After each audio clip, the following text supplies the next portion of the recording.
La historia oficial cuenta que fueron 6 niños héroes que enfrentaron al ejército de los Estados Unidos. Ellos eran Vicente Suárez, Juan de la Barrera, Juan Escutia, Agustín Melgar, Francisco Márquez y Fernando Montes de Oca. Terminaron siendo asesinados durante la batalla de Chapultepec, en plena guerra de México-Estados Unidos, los días 12 y 13 de septiembre de 1847. En esta guerra participaron 46 cadetes, de los cuales los que murieron, 5 eran estudiantes y uno estaba recién graduado por el colegio militar. Por eso se dice que son 6. Qué mala suerte, ¿no? Luego de que la gente de Texas pidiera ingresar a la Federación Estadounidense tras haberse separado de la República Centralista Mexicana en 1837 y bajo la solicitud de la separación del estado de Coahuila que se constituyera como un estado federado, imagínate. El gobierno mexicano rompió relaciones con los Estados Unidos al declararse su ingreso a la Federación Estadounidense. Es entonces que el gobierno de los Estados Unidos manda tropas a la zona norte del río Bravo para asegurar la franja del territorio que estaba en disputa entre el estado de Texas y el gobierno mexicano, ya que este último solo reconocía como frontera el río Nueces, ubicado más al norte. ¡Ay, qué ganones! Estas tropas crearon una serie de fuertes en la zona, en la cual se darían varios encuentros con patrullas del Ejército del Norte del Ejército Nacional Mexicano.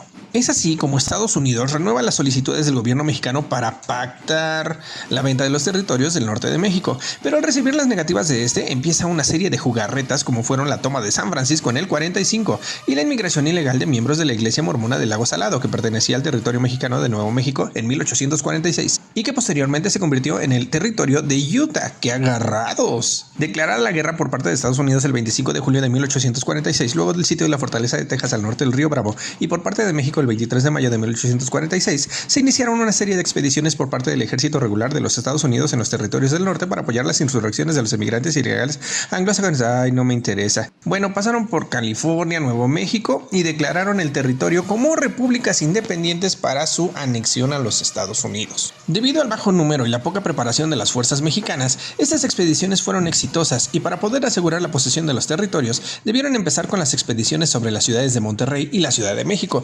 precisamente para evitar el envío de fuerzas regulares al norte. En este momento, el ejército de Estados Unidos toma el puerto de Veracruz y continúa por el camino. Como respuesta, el Ejército Nacional fortifica el Peñón de los Baños y ya para la fecha era la entrada natural al oriente de la ciudad entre los lagos de Texcoco y Xochimilco. Pero las fuerzas estadounidenses tomaron el camino más largo y rodearon por el sur. Muy sabios los muchachos, ellos ser muy inteligentes. La entrada más adecuada era por Chapultepec, ya que el terreno estaba para la época muy seco. Por lo tanto, el gobierno hizo fortificar el cerro de Chapultepec, que para la época servía como almacén de pólvora y colegio militar, mientras que la fábrica de pólvora de Santa Fe fue desalojada para evitar un ataque a la misma, aunque luego fuera destruida por las fuerzas estadounidenses. Obvio.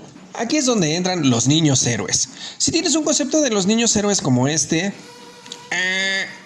estás pero bien zorrillo. Los cadetes en sus diferentes grupos tenían edades comprendidas entre 12 y 19 años. Como las instituciones del colegio servían de cuartel general, el coronel Nicolás Bravo ordenó desalojar a los cadetes. Muchos obedecieron, otros fueron llevados por sus familias y solo 46 cadetes solicitaron quedarse para defender su plantel. ¡Qué necios los muchachos! El caso de Juan Escutia es el comúnmente más citado, pues el mito reza que el joven decidió aventarse por el muro del castillo envuelto con la bandera mexicana para que esta no fuera tomada por el ejército enemigo. ¿Tú lo harías?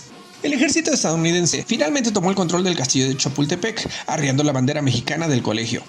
Ya llévame, Diosito. El 15 de septiembre de ese año, ya tomada de forma pacífica la Ciudad de México, el ejército estadounidense busca a los heridos tirados en el campo de batalla, reúne los cuerpos de sus muertos y permite lo mismo a civiles y prisioneros de la guerra mexicanos, quienes usan las trincheras como tumbas comunes, ya que muchos de los combatientes estaban lejos de su lugar de origen. Por su parte, Estados Unidos sepulta a sus muertos en un terreno ubicado en las esquinas de Circuito Interior y Calzada Tacubaya, el cual es declarado como parte memorial por el gobierno estadounidense y hoy en día forma parte de la Embajada de los Estados Unidos. La guerra entre Estados Unidos y México de 1846 a 1848 es el conflicto con el que Estados Unidos terminó ganando la mitad del territorio nacional. Qué lástima, ¿no?